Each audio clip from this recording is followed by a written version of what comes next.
CGT 04. Donc la preuve du rassemblement aujourd'hui, le rassemblement d'aujourd'hui, c'est la preuve que ce qui nous a été proposé lundi dernier, il y a une semaine, suite à notre premier rassemblement, ça ne satisfait pas la population, ça ne satisfait pas les soignants. Donc on a tout intérêt à continuer, et je peux vous dire qu'au niveau de la CGT, on va continuer à se battre pour avoir un réel service d'urgence à Sisteron. Parce que des urgences, c'est 24 heures sur 24, 7 jours sur 7. Ça, c'est le premier point. Et je pense qu'il y en a qui pensaient qu'avec certaines annonces, la mobilisation allait se calmer, allait rester chez elle. Le rassemblement d'aujourd'hui démontre bien le contraire, et je peux vous dire que c'est que le début. Sur Sisteron, donc on a une problématique vis-à-vis de la population et de l'accueil aux urgences, mais aussi, on a aussi la problématique avec un site Céveso à côté, le site de Sanofi. Donc les copains de Sanofi, les copains du syndicat CGT, on fait rapidement une demande de CSE. Donc le CSE, c'est la nouvelle instance qui a été mise en place par les ordonnances Macron sur la problématique des urgences. Parce que c'est la question de l'accueil des travailleurs en cas de problème sur le site, mais aussi c'est la question de la sécurité des citoyens sur le territoire de Sisteron. Il y a une réflexion aussi sur le site d'Arkema, puisque aussi il y a un site Céveso sur Arkema, et le service le plus proche d'Arkema en termes d'urgence, c'est aussi Sisteron. Donc aujourd'hui, quand on nous dit les urgences elles vont fermer la nuit, nous on se pose la question, qu'est-ce qui est fait pour assurer la sécurité des travailleurs et des populations? Quel travail a été fait avec les urgences de Digne et de Manosque? Puisqu'ils nous l'ont annoncé, ça a été annoncé vendredi, lundi ils nous ont dit dès le 15, ceux qui auront besoin des urgences seront dispatchés sur Digne, Manosque, voire Gap. Mais quand on pose la question du travail qui a été fait en amont, sur la connaissance des produits, sur les risques d'intoxication, aujourd'hui on n'a pas de réponse.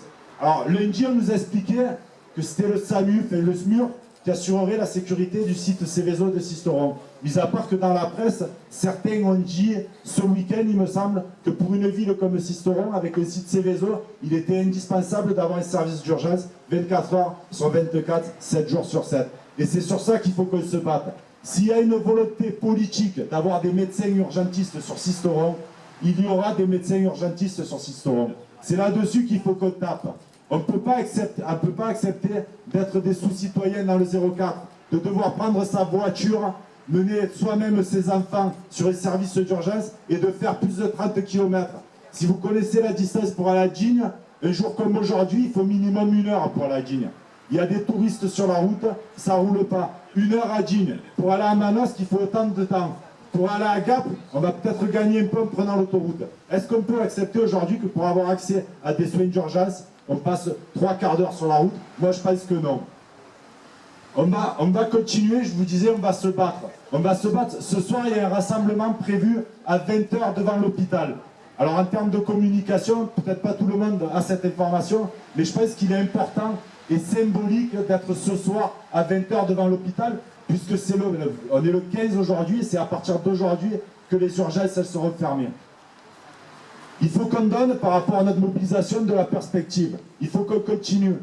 Je pense qu'il y a des choses qu'on pourrait faire. Je pense notamment à une pétition en ligne et pétition papier. Et il faudrait aussi qu'on réfléchisse à un prochain rassemblement, et un rassemblement qui nous permettrait de remettre ces pétitions à la direction de l'hôpital, mais aussi au maire de Sisteron, puisqu'il est responsable et il est au conseil d'administration de l'hôpital, et c'est lui qui a la responsabilité de la mairie. Donc ce que je vous propose, c'est que ce soir, on puisse en discuter, de voir comment on s'organise. On a les marchés, on a des lieux touristiques, je pense au plan d'eau à Sisteron, où on pourrait faire signer aussi les touristes.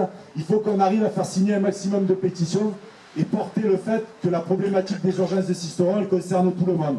Les travailleurs dans les industries qu'on a dans le département, mais aussi l'ensemble des citoyens du département qui vivent toute l'année, mais aussi les touristes qui viennent en vacances sur le département. On a des possibilités, on arrive à inverser les choses. Sur le département, on arrive à travailler en collectif, je pense notamment à la Poste, avec la défense de bureaux de poste sur le département. On a réussi à inverser le cours des choses.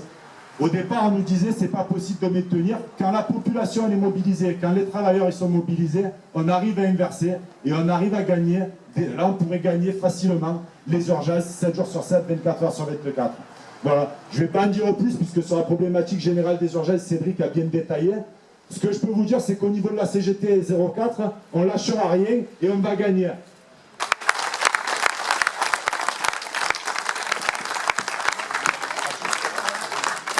Ah, j'ai oublié, je savais que j'ai oublié quelque chose. Donc on a fait un courrier au préfet qui partira aujourd'hui.